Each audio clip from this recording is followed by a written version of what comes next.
Good afternoon, everyone, and thank you all for being here.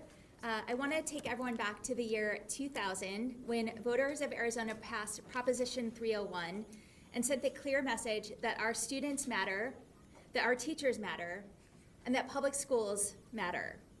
Time and time again, Arizonans have been vocal about their support for public education, but time and time again, leadership in this state has failed them.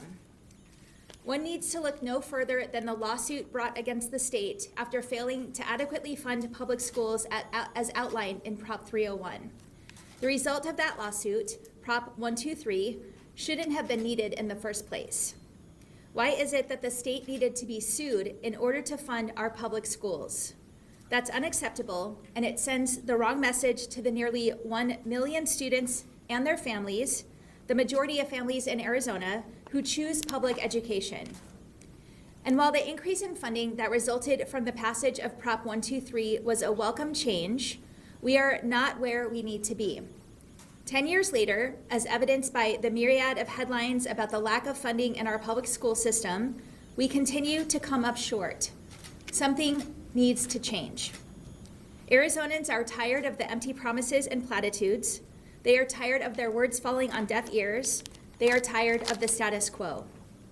And that's why I'm excited to share with you all my proposal to not only extend Prop 123, but to expand it so that we can finally change course and strengthen the future of our students in public schools. Back in 2016, when Prop 123 was first passed, the 6.9% distribution rate was based on the projection that the state land trust account would have $6.2 billion in it after this new funding. Due to Arizona's thriving economy, the state land trust has exceeded those projections, and as of December 2023, sits at $7.8 billion. To reflect this difference, I'm proposing an increased distribution rate of 8.9%. This will provide an additional $1.3 billion for public schools compared to the previous rate. That means raises not only for teachers, but for every educator and support staff who make our schools a success. And it means safer schools for our children. It does all of this without raising taxes by 1 cent, and it will not jeopardize the health of the state land trust. What this proposal does do, it strengthens Arizona's foundation and invests in our students' futures. I can't think of a smarter, more sound investment than that. Our public schools are the beating heart of this state. They are a place where equal opportunity is not just a principle, but a lived reality, where barriers are broken and doors are unlocked. We are at our best when we have a well-funded public education system where our students have the resources they need to thrive. As the sister of 2 public school teachers, I'm proud to put this proposal forward, and I'm calling on the legislature to join me in ensuring a brighter future for our students, our teachers, and our state. It's time to change the status quo. It's time to act. And with that, I'll bring up Senator Christine Marsh. Sorry.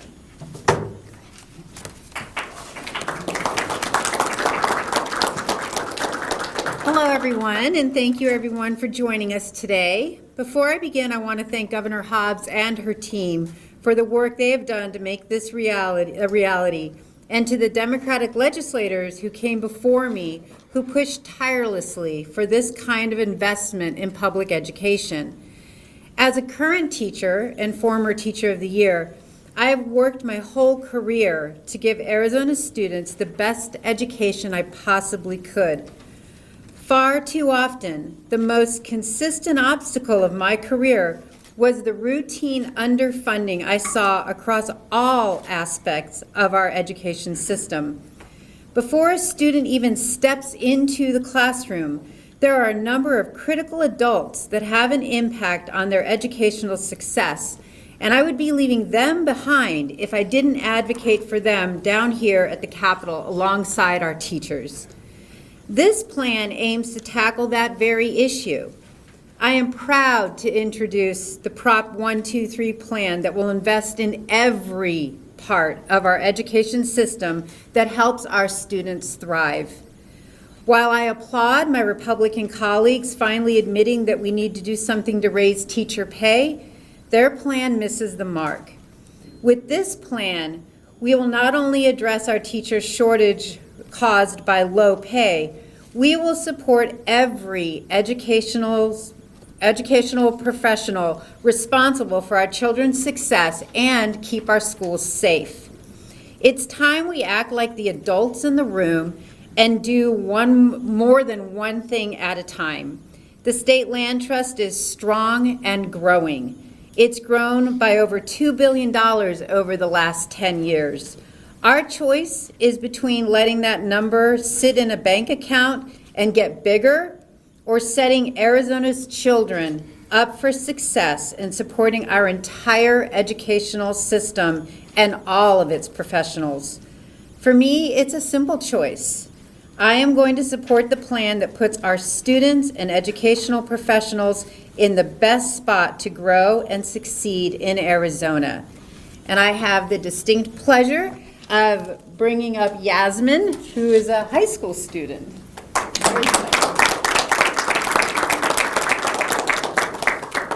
Good afternoon. My name is Yasmin Castro from Apollo High School. I'm an extremely proud public school student and will be graduating next May. Educators and support staff at my school have given me an incredible education, and I'm grateful for the opportunities I've received. But I know Arizona can do more to support them and give students like me a quality education. I've firsthand seen how Arizona public school students need extra support, specifically in the honors and AP department. At my school, many students on this path were not placed in the correct level of these advanced classes. This was due to the lack of teachers in general and especially in the honors and AP department. When the second semester rolled around, many students failed the courses they were put in due to being placed in classes they weren't ready for, since the classes they needed to be prepared for these were filled due to them only having one period. They were then pulled out of these classes and placed in regular classes. These students deserve the opportunity to have the right classes on the path they want to take. Lack of teachers should never be a roadblock in a student's education. Arizona has one of the worst funded public education systems in the country. This has to change. With this plan, we can take one more step towards ensuring every student has had the opportunities like I've had. Schools also need to be safer. Schools should not be somewhere where we fear for our lives, where we're constantly thinking of what our escape plan would be, where we step into a room and immediately look for the exits and hiding spots. There was a recent situation where there was an altercation with an armed individual near my school. This happened after school, and it was evident to us all there was no plan in place, no safety measures ready, and it was absolute chaos. Students were still walking around outside of campus. Those inside were getting yelled at to go into classrooms with no clue as to what was happening. Once we were inside, no one knew, not even the teacher, what exactly we were to do or what was happening. Let's seize this opportunity to build a high-quality education system we can all be proud of and ensure Arizona students like me have a chance to build a stronger future for ourselves and our state. I will now be handing it off to Nicole.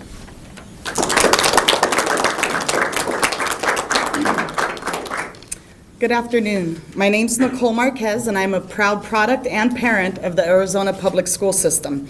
I went to Sunburst Elementary School, Desert Foothills Junior High School, and graduated at Greenway Demon. I went on to get my associate's degree at Mesa Community College and then obtained my bachelor's as an ASU Sun Devil. Now I have my own children attending public schools here in Phoenix. My first, fourth, and sixth graders all go to the Creighton Academy, where we've been going since schools reopened post-pandemic. As the founding president of our school's parent-teacher organization and an active volunteer in our school district, I interact with parents, teachers, administrators, support staff, and students on the daily. And I'm reminded at every turn of the risks and instabilities our public school educators and students face due to the chronic underfunding allowed by the majority in our state legislature. Public schools play a vital role in building strong, healthy communities. Our public schools are the designated spaces where children go to expand their minds, gain valuable skills, and cultivate new relationships. Sadly, however, many students are not given the chance to reach their potentials in these areas, not because of a lack of knowledge or drive or passion, but because of a lack of funds. As a mother, I wish we lived in a state where schools had all the resources they need to keep students adequately educated and safe from dangers. Being a student shouldn't be a scary experience. In order for our children to get the education they deserve, our schools need to be fully and properly funded each and every year. With this Proposition 123 plan, important investments can be made that will help all children, including my own, have better educational opportunities and will help create safer learning environments for them. I've chosen to call Arizona my home and raise my family here. I want to thank Governor Hobbs, Senator Marsh, and Representative Schwiebert for their efforts to make this state a place where every child can get an excellent public education and have a chance to thrive, no matter their zip code or backgrounds. I do wish it was more, but I hope that the rest of our state leaders will step up and join them, because the need is very great and the stakes for our children, our families, and our state's future are so incredibly high. Thank you. Our next speaker is Savannah.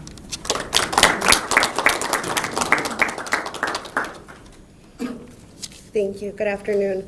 My name is Savannah Galaviz Tranguch. I am a mother of 6, a grandmother of 3. I am with the NEA Hispanic Caucus, but during the day I am an elementary school librarian here in Central Phoenix. During the day I tell stories, I manage a makerspace, and I help fill in the gaps where we do not have positions filled. Every single one of our students deserve an amazing education, from South Phoenix to Casa Grande, Tuba City to Tonopah.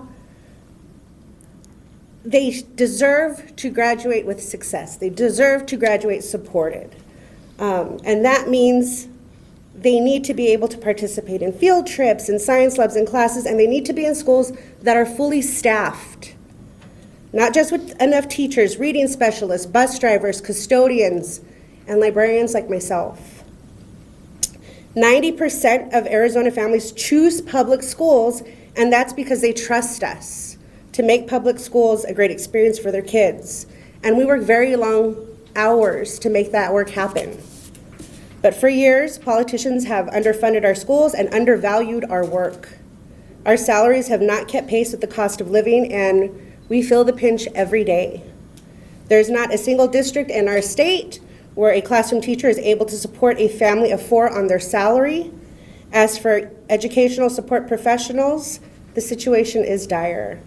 We make an average of $29,000 a year. That is not a living wage for one person, not enough to raise a family. However, with Prop 123, we have a solution. The proposal in front of us today would help change that. Under this proposal, all of us who make schools run efficiently and wonderfully, we all deserve a raise. Boosting all our salaries would allow me and many more of us to stay in this profession and continue doing the work that we love. And we can't afford to keep waiting. This is not a partisan issue. Arizonans of both parties care about it, and we need to put politics aside to get it done. Please call your legislators, email them, Facebook them, Instagram them. They are on there. And tell them it's time that educators got to raise all of us. Thank you. I will pass this off to Dr. Gary Zerbach.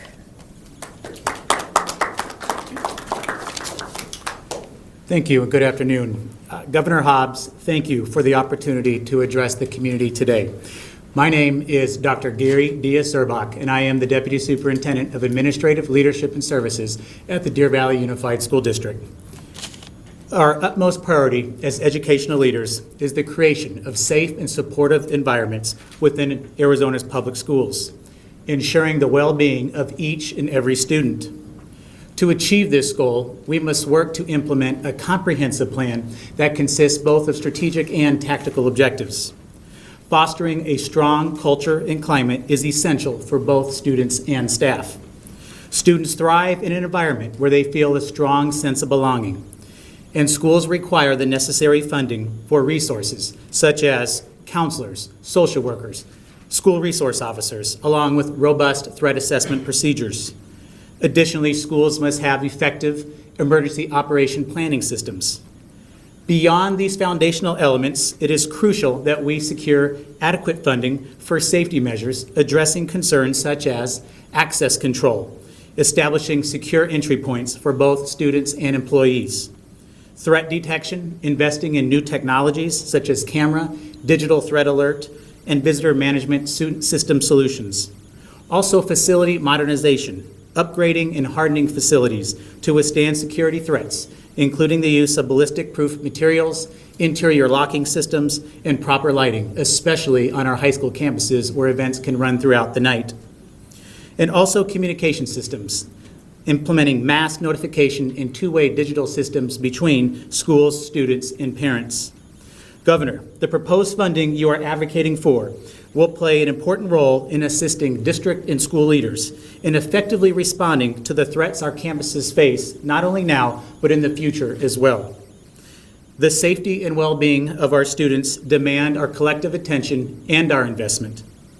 With the governor's proposed funding, we stand poised to continue and enhance our environments where our schools can thrive, ensuring that every child has the opportunity to learn and grow in a safe and supportive environment. Thank you. And next up is Representative Judy Schwiebert.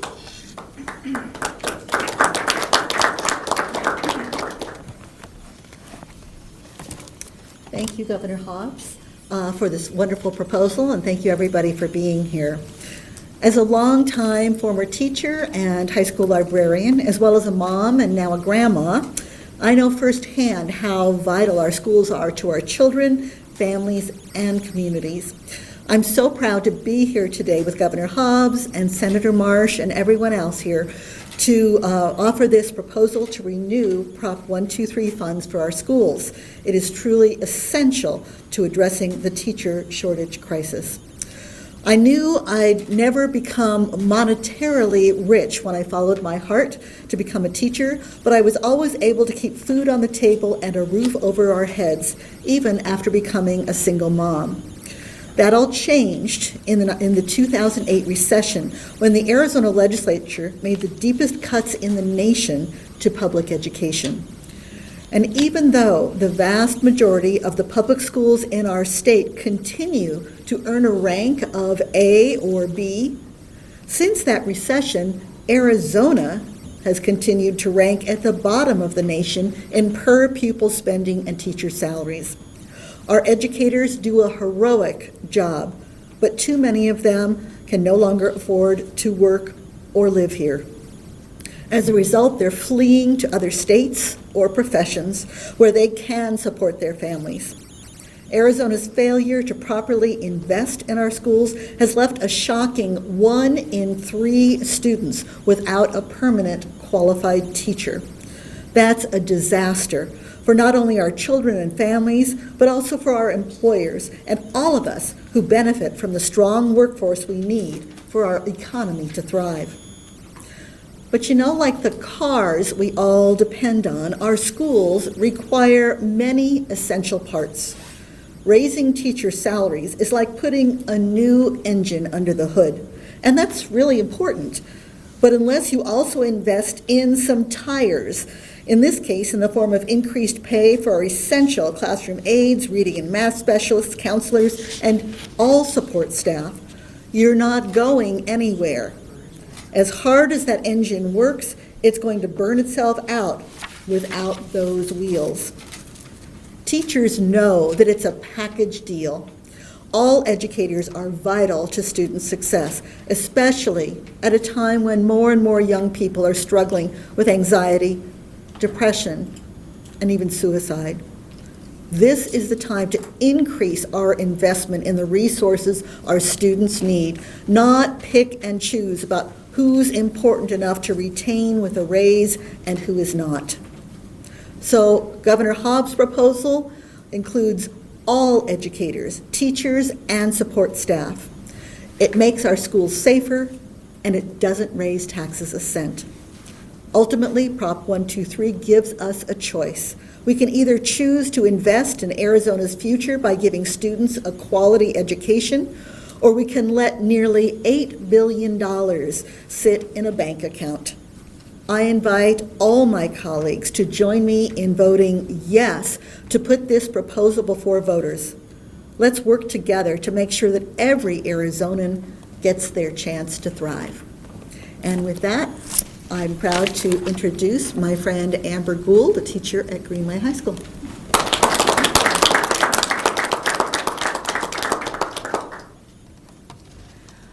Hi, friends. First, I want to say thank you to Governor Hobbs for this opportunity to speak to you all today. My name is Amber Gould. I am a high school English and student council teacher out of our Arizona Public Schools.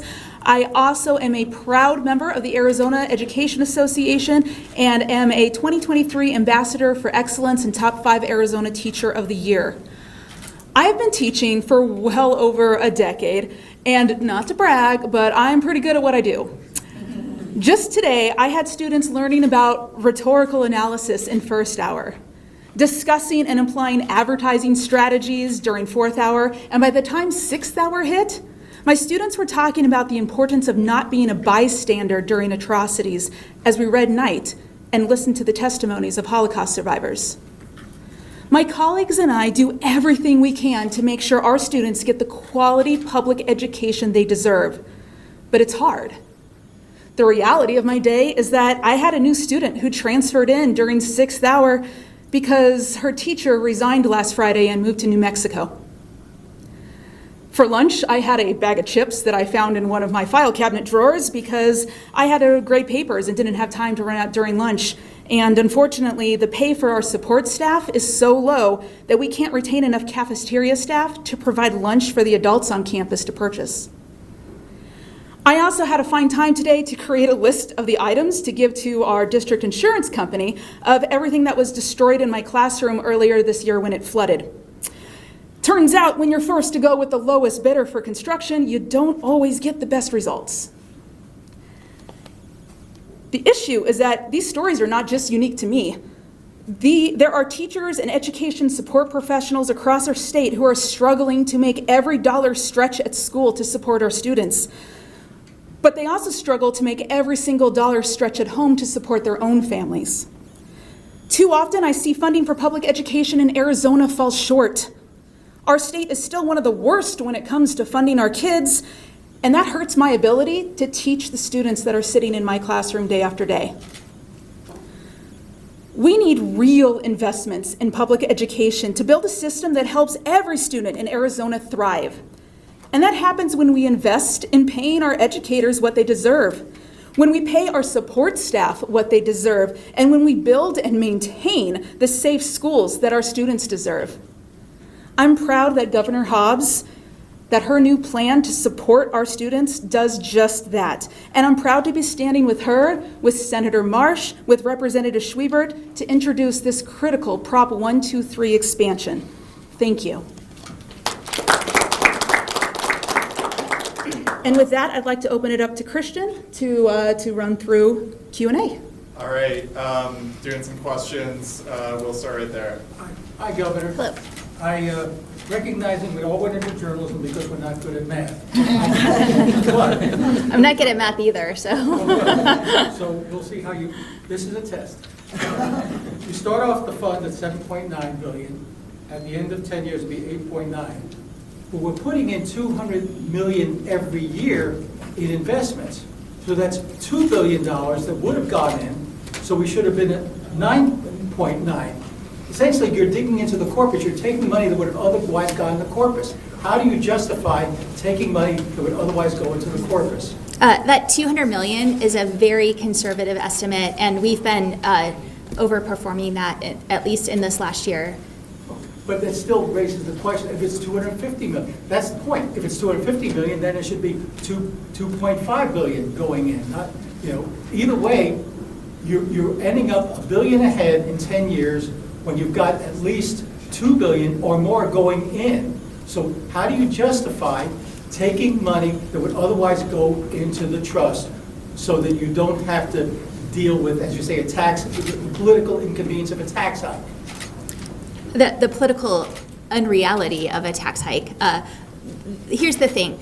Our proposal is based on the last 10 years of Prop 123, how the trust has performed, how the trust has grown, and our estimates are conservative across the board, and the trust is healthy and strong, and it will continue to be under this proposal. But your own numbers say your investment return is 7.24%, but you're taking out 8.9%. You're taking out more than the investment return. Again, negative numbers here.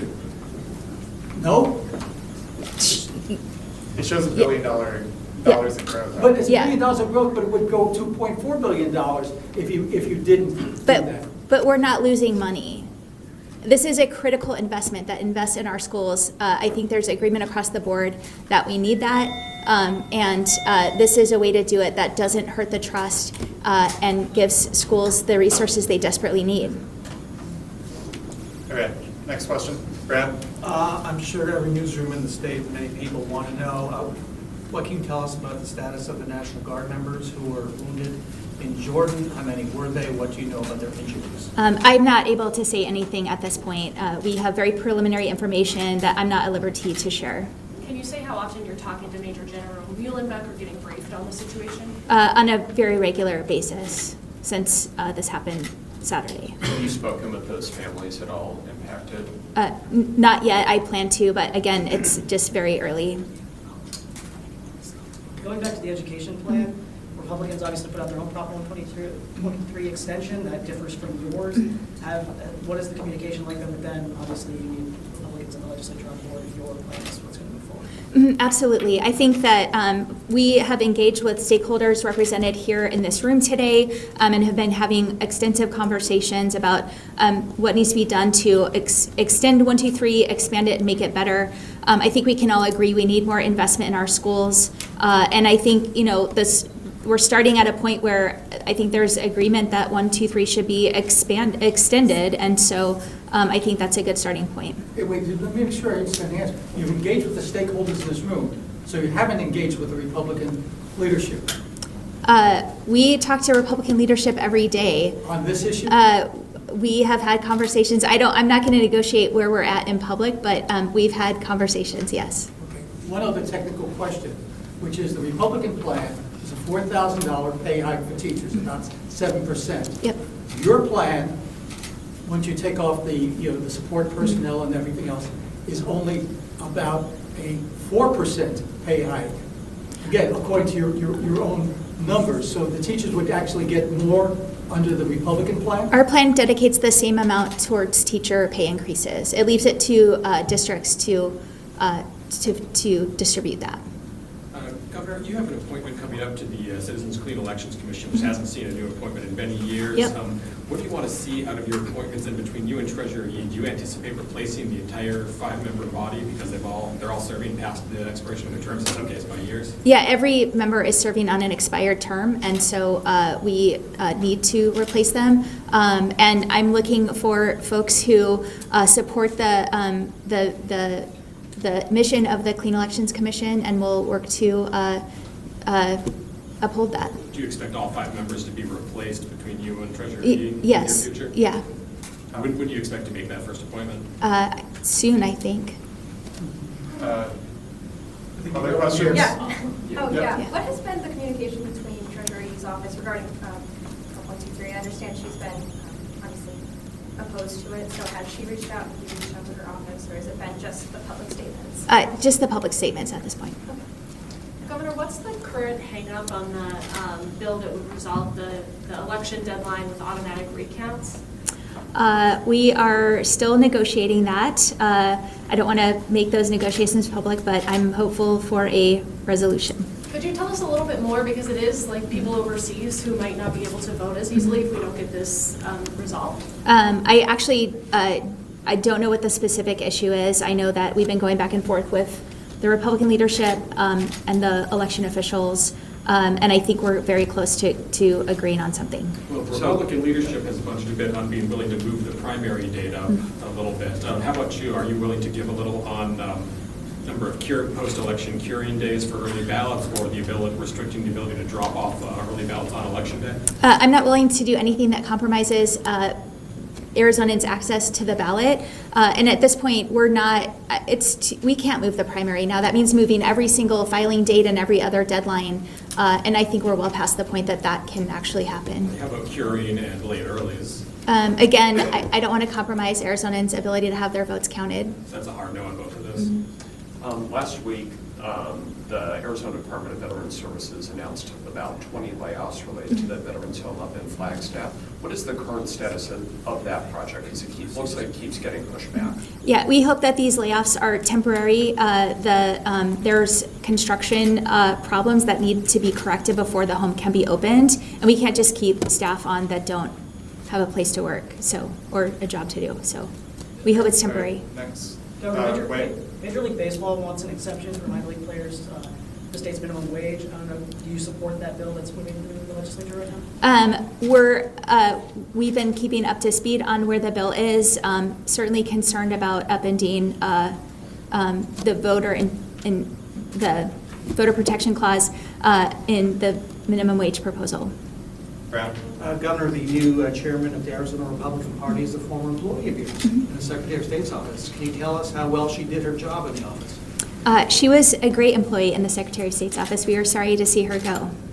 And are you sorry to see her leaving the party now, given the things she said about elections? I'm not really involved in the business of the Republican Party. All right. Thanks. Governor, have you and your staff been part of any discussions with lawmakers on housing legislation, specifically legislation to increase the supply of housing throughout Arizona? That's kind of similar to what we saw last session. And have you been talking with, and if so, have you both been talking with Republicans? Yes, we've been talking to lawmakers on both sides of the aisle on those issues. Have you heard any proposals that you can get behind that you'd like to see pushed through the legislature? I mean, given this is such a dire need, we've seen so much inaction lately. I haven't seen any specifics yet. Are you willing to tighten up the rules on cities in order to take some restrictions, rights away from them about HOAs or zoning or anything like that? I would like to see something that strikes the right balance between our ability to build faster and local control. All right, we only have time for a couple more questions, so right here. Governor? Yeah. Earlier I spoke with Treasurer Kimberly Lee, and she called the plan a dangerous path, specifically the 8.9% distribution. I think she recommended 4 to 5%. Can you just respond to that specifically, that dangerous path? We just respectfully disagree with her, and our numbers are different than hers in terms of the strength of the trust and the position it would be in if we increase the distribution. And then right there. Yeah, I understand a lot of the ESA transparency and accountability measures are starting to make their way in the legislature, and so I was just curious if there's been any budging on the Republican side in terms of, I don't know, even hearing them out, or if that's still kind of a close conversation. I know they've been very resistant. I'm not sure yet if bills have been introduced, but I don't think they're moving, so that would be an indicator. All right, one more question. Right there. Can you give us a comment about the Arizona National Guardmen that were infiltrating the building inside? I can't. I'm not at liberty to share anything about that. All right, let's call our wraps, everybody. Thank you. Chiefs Thanks. of 49ers. Cardinals. Detroit. Oh, Cardinals, yeah. Never.